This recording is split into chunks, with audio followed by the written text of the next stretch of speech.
తాకట్టులో ఉన్న బంగారాన్ని విడిపించి ఆ రోజున్న మార్కెట్ ధర కట్టి మిగిలిన డబ్బును మీకు అందిస్తుంది కొమ్మూరి గోల్డ్. నమస్కారం లతా బుట్ల గారు. నమస్కారం అండి. చాలా మంది చెప్తా ఉంటారు లక్ష్మీ ప్రాప్తి కలగాలని చాలా మంది అనుకుంటా ఉంటారు. విశేషంగా ఏదైనా ఫలాని రోజు గనక చేస్తే ఖచ్చితంగా లక్ష్మీ ప్రాప్తి కలుగుతుందని ఏదైనా వారం ఉందంటారు. లక్ష్మీ ప్రాప్తి అంటే ఎక్కువగా అమ్మవారికి మనం పూజించేది ఎప్పుడు శుక్రవారము, మంగళవారం. అవును. కానీ మనకి శనివారం రోజు కొన్ని పరిహారాలు చేయడానికి భగవంతుడు ఇచ్చాడు. ఎవరైతే శనివారం రోజు భైరవ మంత్రంతో గనక నేను చెప్పిన విధంగా చేస్తే, ఈ తంత్రాన్ని పాటిస్తే, అంటే కొబ్బరికాయతో చేయవలసిన తంత్రం అన్నమాట, పాటిస్తే తప్పకుండా వాళ్ళకుండే ఆర్థిక ఇబ్బందులు, దారిద్ర బాధలు కూడా తొలుగుతాయి, లక్ష్మీ ప్రాప్తి కలుగుతుంది. ముందుగా ఏం చేయాలంటే ఒక పీచు ఉండే కొబ్బరికాయని సిద్ధం చేసుకోవాలి. ఓకే. దాన్ని ఒక ఇస్తరాకు తీసుకొని బియ్యం పోసి దాని మీద ఈ పీచు ఉండే కొబ్బరికాయ చుట్టూ ఒక ఎర్రటి దారం కానీ పసుపు రంగు దారం కానీ కట్టాలి. మనకి గుళ్ళలో అమ్ముతూ ఉంటారు కదా రెడ్ కలర్ దారం, కంకణాలు అని కూడా మనం అంటాం, కంకణాలుగా ఉపయోగిస్తారు చాలా మంది. దాన్ని తీసుకొని కొబ్బరికాయ చుట్టూ కట్టాలన్నమాట. కట్టి ఆ ప్లేట్లో సిద్ధం చేసి పెట్టుకోవాలి. పెట్టుకున్న తర్వాత మీ యొక్క ఎడమ చెయ్యి ఆ పీచుండే కొబ్బరికాయ మీద ఉండాలి. ఓకే. కుడి చేత్తో మంత్ర జపం చేయాలి. ఓకే. కాలభైరవుడు, ఈ కాలానికి అధిపతి ఎవరు? కాలభైరవుడు. అవును. మరి కాలభైరవుడి చేతిలో ఉంటుంది. ముందు శివానుగ్రహం కావాలంటే కాలభైరవుడు అనుగ్రహం కూడా కావాలి. అవును. ఆయన అనుగ్రహం ఉంటే మనకి అన్నీ వస్తాయి. ఓం కాలభైరవాయ నమః అని 10,000 సార్లు జపం చేయాలి. ఓకే. 10,000 టైమ్స్. అంటే ఒక గంట 2 గంటల టైం పడుతుంది. ఒక 2-3 అవర్స్ పడుతుంది. మరి ఇది శనివారం రోజు చేసేది.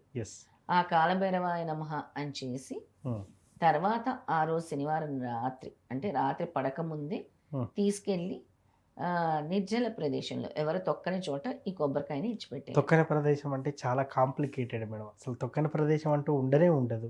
ఎలా అంటారు అసలు? అలాంటప్పుడు ఎక్కడైనా ప్రవహిస్తున్న నీళ్లు ఉంటే అందులో వేసేయండి. ఓకే. ఇంకా మంచిది. ఆ ప్రవహించే నీళ్లు లేవు అంటారు కదా చాలా మంది. ఆ ప్రవహించే నీరు లేనప్పుడు నిర్జల ప్రదేశం, నిర్జల ప్రదేశం ఏదో అడవిలో వేసేయాలి. వేసేయాలి. ఎవరు తొక్కని చోట దాన్ని అక్కడ విడిచిపెట్టాలి. ఓకే. ఇప్పుడు ఈ మనం వేసిన బియ్యంతో సహా తీసుకెళ్ళి విడిచిపెట్టేయాలి. తర్వాత వచ్చి కాలు చేతులు కడుక్కొని లక్ష్మీదేవి మంత్రం జపించాలి. ఓకే. ఆ లక్ష్మీదేవి మంత్రాన్ని నేను చెప్తాను తప్పకుండా. ఆ 1000 సార్లు 1008 సార్లు అంటే ఒక 10 మాలలు చేయాలి అమ్మవారికి. ఓకే. ఒకవేళ తామర గింజల మాల ఉంటే తామర గింజల మాలతో చేయాలి. ఓకే. చేసి మీకు అవకాశం ఉంటే చేయండి, లేకపోతే లేదు. తామర గింజలు కొన్ని, పటిక బెల్లము కొంచెము, జీడిపప్పులు, ఆవు నెయ్యితో ఈ మంత్రం చదువుతున్నప్పుడు మీకు వీలైతే అగ్నిగుండంలో వేస్తూ చదవండి. ఓకే. 1008 సార్లు. ఓకే. 1008 సార్లు ఆహుతులు ఇవ్వండి. ఆ లక్ష్మీదేవి మంత్రం నేను చెప్తాను. తప్పకుండా మేడం. ఆ లక్ష్మీదేవి మంత్రం మా కోసం. ఓం శ్రీం సిద్ధలక్ష్మియే నమః, ఓం శ్రీం సిద్ధలక్ష్మియే నమః అనుకుంటూ 1008 సార్లు అనుకుంటూ తామర గింజ, కొద్దిగా ఆవు నెయ్యి, పటిక బెల్లం లేదా డ్రై ఫ్రూట్స్ కిస్మిస్ కానీ జీడిపప్పు కానీ అలా వేసి, అంటే హోమగుండం చిన్న రాగి పాత్రలే ఉంటున్నాయి మనం వేయటానికి, అందులో వేస్తూ వెలిగిస్తూ చేసుకుంటే మంచిది. అది మీకు సాధ్యం కాకపోయినా 1008 సార్లు జపం చేసుకున్నా మంచిది.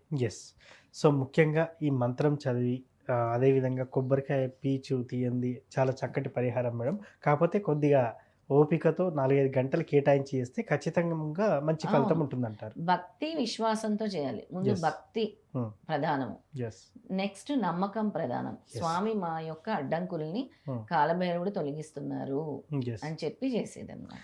ముఖ్యంగా ఇది ఒకటేసారి చేస్తే సరిపోతుందంటారా, లేకపోతే 2-3 వారాలు చేయాలంటారా? ఒకసారి చేస్తేనే మంచిది. అంతే. 10,000 సార్లు చేస్తున్నారు, జపం చేస్తున్నారు. ఇది ఒక్కరోజు చేసే తంత్రమే, చెప్పింది చిన్న తంత్రమే. ఇది ఎవరైనా గురువు, అంటే గురువు సమక్షంలో చేస్తే లేదా గురువు ద్వారా స్వీకరించేస్తే ఇంకా మంచిది.